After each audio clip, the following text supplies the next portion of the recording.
Alright guys, आज एक बहुत इंपॉर्टेंट डे, बहुत ज्यादा इंपॉर्टेंट डे, हमारी हिस्ट्री में सबसे बड़ा डे हो सकता है। हम बस काउंट कर रहे हैं। यस, इन्होंने कुछ कहा था, बात करते हैं अगले 6 महीने। And one of the biggest news of today is Anmol Bishnoi को पकड़ लिया गया है।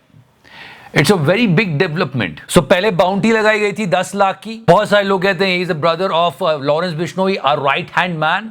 सारे ऑपरेशंस ऑपरेट कर रहा था यूएस में बैठ के और अब पकड़ा गया है। तो इससे एक बहुत बड़ा असर पड़ेगा इस पूरी बात पर। और सबसे बड़ा सवाल ये होगा कि क्या लॉरेंस बिश्नोई उतनी ही आसानी से अब ऑपरेट कर पाएगा जैसे पहले कर पा रहा था। फिलहाल सबसे बड़ी चीज वो जो महाराष्ट्र को चाहिए वो है jobs.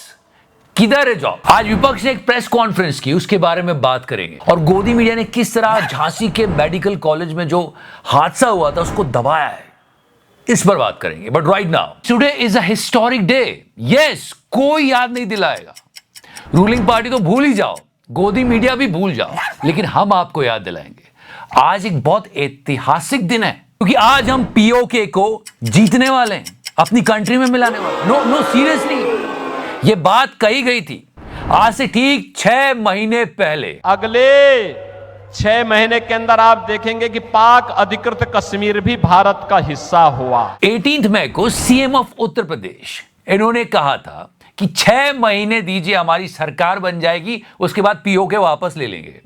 That was the statement. इसके लिए हिम्मत चाहिए होती है, हिम्मत। और मैं अभी तक चेक कर रहा हूं कि आया क्यों नहीं।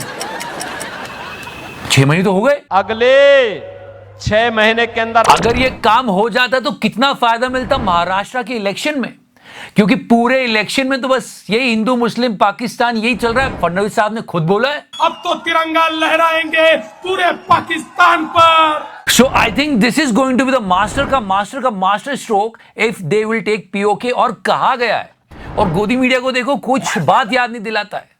एहसान फरामोश गोदी दलाल। सो वी आर वेटिंग, अभी भी थोड़ा टाइम है, आने वाला POK, just wait. Seriously man, seriously. And if talking about गोदी media and the CM of Uttar Pradesh, बहुत ही दुखद हादसा हुआ था झांसी में। 10 न्यूबॉर्न बेबी के मर गए। बहुत बड़ी न्यूज थी ये। किसी न्यूज चैनल ने सवाल नहीं खड़ा किया। ये female anchors, Anjana ji, Rubika ji, I mean all the female anchors of गोदी media, they are mother by themselves. आप सोचो, एक भी एंकर ने इस पर सवाल नहीं उठाया।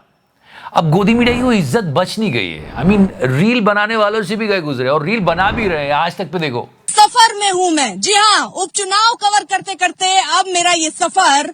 सीरियसली दुनिया में ऐसी बहुत सारी चीजें जिनकी कोई जरूरत नहीं है, उसमें से गोदी मीडिया नंबर 1 पर है। दलाल। अभी आप ध्यान से देखोगे तो महाराष्ट्र के इलेक्शन को धर्म युद्ध बनाने में लगे हुए। धर्म युद्ध गाइस।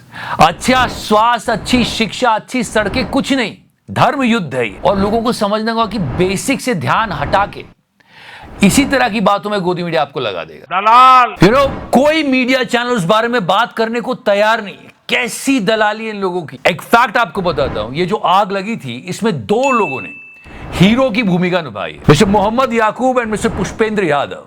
इन्होंने कई बच्चों की जान बचाई और उन्होंने जब ये काम किया तो किसी की धर्म और जाति नहीं देखी। और उसी तरह से देश चलता है। लोग एक दूसरे की मदद करते हैं, एक दूसरे का धर्म नहीं देखते। सिर्फ नेता ये आके डिफरेंस पैदा कर रहे हैं। और खबर तो ये कि मिस्टर मोहम्मद याकूब अपनी बेटी को नहीं बचा पाए, लेकिन उन्होंने काफी बच्चों की जान बचाई। और जो जैसी मदद कर सकता था उसने की। बहुत सारे लोगों ने एक दूसरे की मदद की। गोदी मीडिया पर आपको एक बात नहीं मिली। आप उस समय को भी याद कीजिए जब कोरोना फैल रहा था, तब भी लोगों ने बिना किसी का धर्म, किसी की जाति जाने एक दूसरे की हेल्प करी थी। और ये सारे नेता अपने अपने घरों में बैठे थे, अपनी जान बचा रहे थे। ये सोचने वाली बात है। इसलिए धर्म की पॉलिटिक्स मत होने दीजिए। विपक्ष के प्रेस कॉन्फ्रेंस में विपक्ष की बात तो मीडिया वाले करते नहीं है, पर यह जनता के हित में थी, इसलिए सुनना चाहिए। महाराष्ट्र इलेक्शन से जुड़ी एक बहुत इंपॉर्टेंट बात है जो कि मीडिया को करनी चाहिए, लोगों तक पहुंचनी चाहिए, लेकिन मीडिया तो धर्म युद्ध करवा रहा है। और ये सारी बातें फैक्चुअल है। सबसे बड़ी बात यह है कि मिडिल क्लास भयंकर महंगाई झेल रहा है। ये तो बात है, 14 महीनों में सबसे ज्यादा महंगाई है। दिवाली पर भी अच्छे से शॉपिंग नहीं कर पाया मिडिल क्लास। महंगाई से लड़ने का सबसे बड़ा हथियार होता है पैसे, मनी। और मैक्सिमम मिडिल क्लास ये पैसा कमाता है नौकरी से। नौकरी स्टेट में है नहीं, कहां जा रही है, ये सवाल हर एक मीडिया चैनल को बताना चाहिए। आप चाहे किसी को भी वोट दो, ये इंफॉर्मेशन जरूर आपको पता होना चाहिए कि महाराष्ट्र में जॉब्स जा कहां रहे हैं।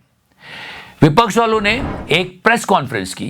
जो प्रोजेक्ट्स महाराष्ट्र के थे, मैं फिर बोल रहा हूं, यह काम मीडिया चैनल्स का था कि ये बात करते, महाराष्ट्र की जनता को बताते, पर नहीं बता रहे। सबसे बड़ा Vedanta Foxconn semiconductor plant Gujarat गया, 1.5 लाख करोड़ इसकी वर्थ थी, इससे बहुत सारे जॉब जनरेट होते, वो नहीं हुए। टाटा एयरबस मैन्युफैक्चरिंग यूनिट, ये 6000 जॉब क्रिएट करती, ये नहीं हुई महाराष्ट्र में। ये कहा जा रहा है, इसमें कितनी सच्चाई है मीडिया का काम था जानना, पर मीडिया तो ये बात करने को तैयार नहीं है कि 2 लाख करोड़ का आईफोन प्लांट जिसमें 75,000 लोगों को जॉब मिलती, वो चला गया। ऐसे बहुत सारे प्रोजेक्ट्स है और मेनली एक 7,000 करोड़ का प्रोजेक्ट था गेल पेट्रोकेमिकल प्लांट, जो एक कहा जा रहा है कि महाराष्ट्र में नहीं आया, उससे करीब 21,000 लोगों को जॉब मिलती।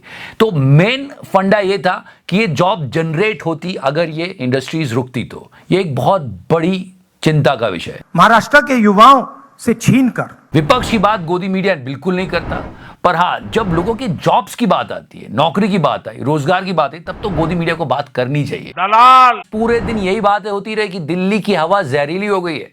नेताओं के भाषण जितनी जहरीली नहीं, पर हाँ बहुत जहरीली हो गई है। कुछ तो ये भी बोल रहे हैं कि कोरोना में जितने नहीं मरे थे, पोल्यूशन से मरने वाले। और महाराष्ट्र की बात की जाए, मुंबई की भी हवा कम जहरीली नहीं है, वहां भी पोल्यूशन का प्रॉब्लम है, पर आपको एक नेता के चुनावी भाषण में नहीं मिलेगा। सबको इस पूरे इलेक्शन को धर्म युद्ध बनाना है। एक्चुअली धर्म युद्ध नहीं है, ये जीवन युद्ध है। जनता जीना चाहती है और नेता होने नहीं दे रहे। और इलेक्शन से जुड़े अजीबोगरीब वीडियोस आते हैं। After so long she arrived.